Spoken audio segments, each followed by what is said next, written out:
Today's video was sponsored by Nelson Jeru, a true patriot and a Kenyan nationalist at heart.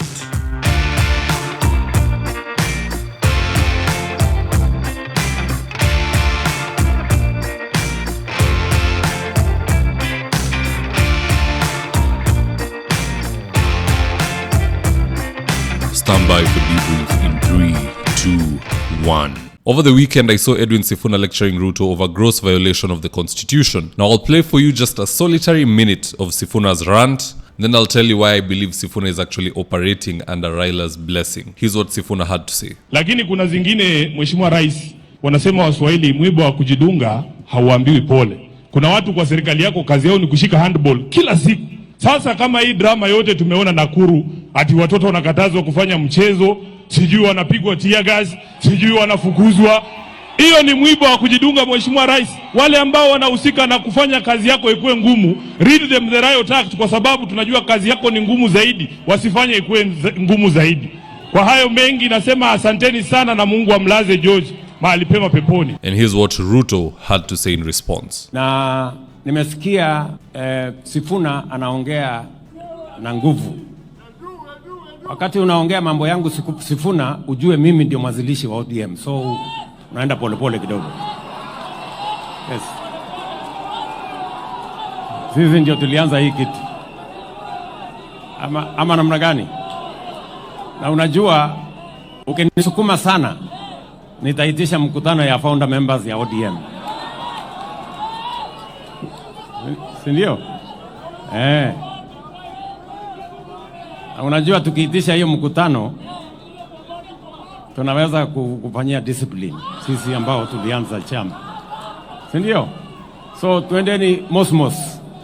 Now Ruto must understand that there's several reasons why Raila won't touch Edwin Sifuna even after he roasted the commander-in-chief to his face. And these are some of the reasons. Reason number one, there is a public deal and a private deal that was made between Ruto and Raila. And unlike the 2022 handshake where Uhuru conned Raila, this time round Raila has involved his Secretary General, Edwin Sifuna. As we speak, Sifuna has a copy of the private deal between Ruto and Raila. And he's no dummy, he's a lawyer. He can peruse through the pages, he knows what they mean. So he's well aware. He's aware that ODM is to get X amount of cabinet secretaries, X amount of permanent secretaries, X amount of parastatals. And until the day those numbers are met, Raila ameambia Sifuna endelea kusumbua Kasongo. That is the mandate. The two of you have a deal. I have a copy of the deal. Has the deal been met? No. Vurugu paka mwisho. This is not going to be like 202. Uhuru was a very smart guy, and I think what Uhuru did is ameharibia Ruto some of the things and tactics he could be using. Because ishatumika. You can't fool the same person twice. Uhuru met with Raila, away from Mudavadi, away from Wetangula, away from Kalonzo, away from his Secretary General, away from Junet and everybody, and they made their own deal. Only wao wawili paka leo ndo wanajua what was discussed and decided. And so when Uhuru doesn't meet the numbers or his end of the deal,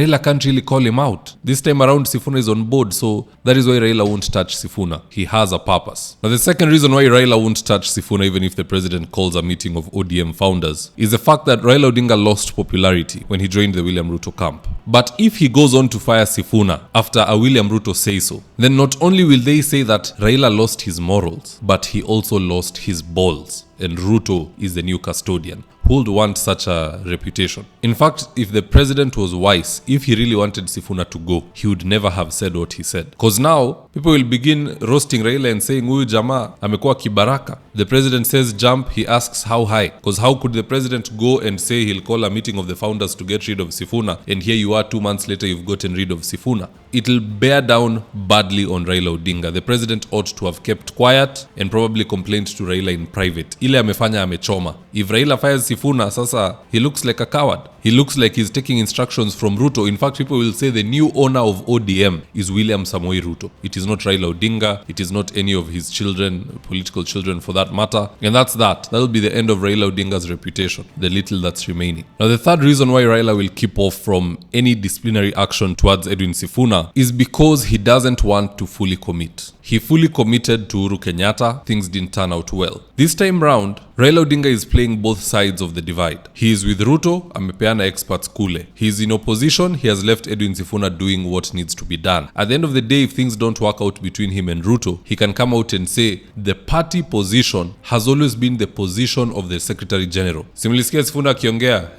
Simulisikia akisema ule jamaa must go? Mimi muliona nikimfukuza? Hapana. Si basi hiyo ndio imekuwa party position na watu wanapiga makofi because they don't like reading between the lines. This guy is being smart. He doesn't want to fully commit. Ukiingia pale umejikaanga. He did it with Uhuru. He knows he's been down that same street. So Sifuna is the exit plan. He is the exit strategy of Raila Amolo Odinga. Having said that, do you think Raila is interested in getting rid of Sifuna? I don't think so. But anywho, let's see what Kenyans on X had to say about this. And I quote, Paul Okoth said, one of the best Secretary Generals for ODM, youthful, very articulate person and great defender of the party. Simon N said, so far Natembea, Salasia and now Sifuna have said the same thing, but will Raila listen? Kabaka one said, Kaongo's facial expression at the end of Sifuna's closing remarks said it all. Senior Dr. Johnny said, this man has a strong stand. I'm sure ata uji moto haugopi. Roger said, advice given in good faith is worth taking seriously. This I support. Honorable Branslav Saitoti said, now I can see the trio 2027. Natembea, Sifuna na Babu will make 2027. Bet Kipsang said, Sifuna is Baba 2.0 when it comes to the politics of kucheza kwote. Huyu ni kama amegundua Raila. Baba Boys said, Sifuna is a very clever politician. He plays both sides very well. He has said a lot of nothing and he comes through as the hero. Just go back and listen. Hakuna kitu ya maana amesema. But what say you guys? Do drop me your own comments in the comment section below. I'll do my best to read them and to give you a response. In the event you're here for the first time, please go on and hit the subscribe button. And if you're watching for a different platform, just head on over to YouTube, search for David Wafula. Hit the subscribe button. You're going to be getting a ton of content of this nature. If politics is something you're passionate about, this is definitely the one channel that you really need to subscribe to. Alright guys, adios.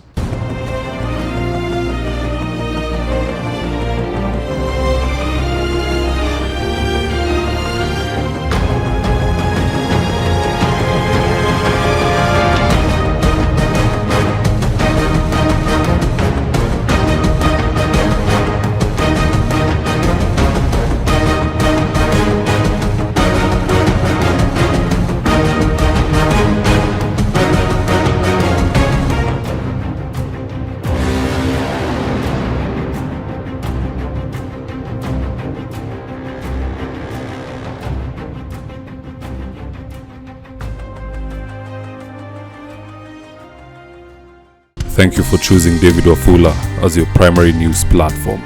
We put countless hours in research, recording, and editing. By showing up each and every day to watch our videos, you encourage us to generate more videos for the viewers. We are on a mission to inform, educate, and build a better tomorrow. To our thousands of followers in a world full of presidents, kings, and queens, you are the real gem. Adios.